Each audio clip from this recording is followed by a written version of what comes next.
Stepney's Special.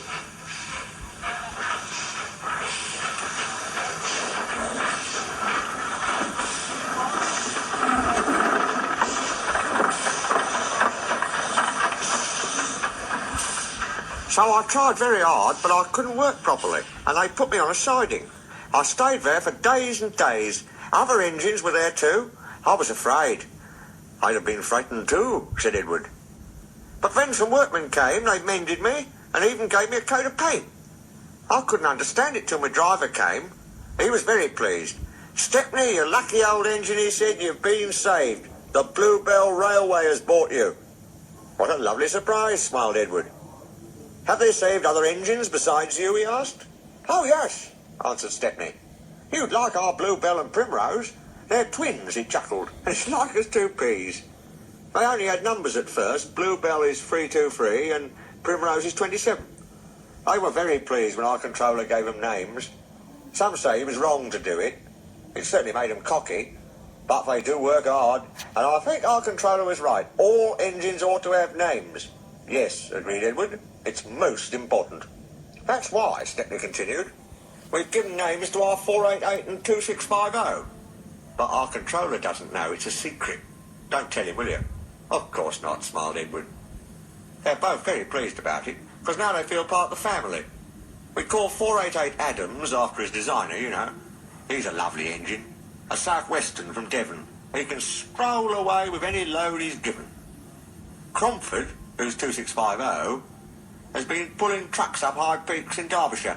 He's tough as Cromford. He had to be for that job.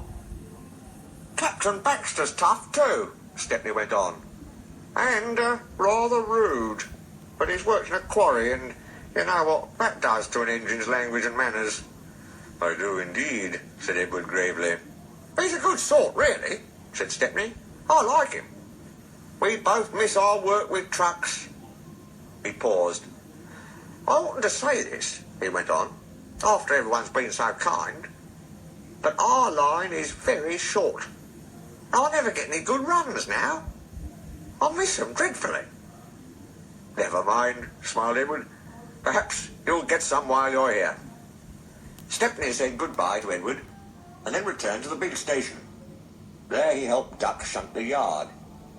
They were soon great friends and enjoyed their afternoon together. Thomas arrived before they'd finished, and stayed till it was time for his last branch line train. But that train's tail lamps were hardly out of sight when the two engines heard a commotion at the station. Hello, said Duck. I wonder what's up. Presently the night-duty shunter came hurrying to the shed. The bell in the cabin on the branch line rang once, then 5, pause 5. That means shunt to allow following train to pass. The signalman was puzzled. He telephoned control. Oh, a special, is it?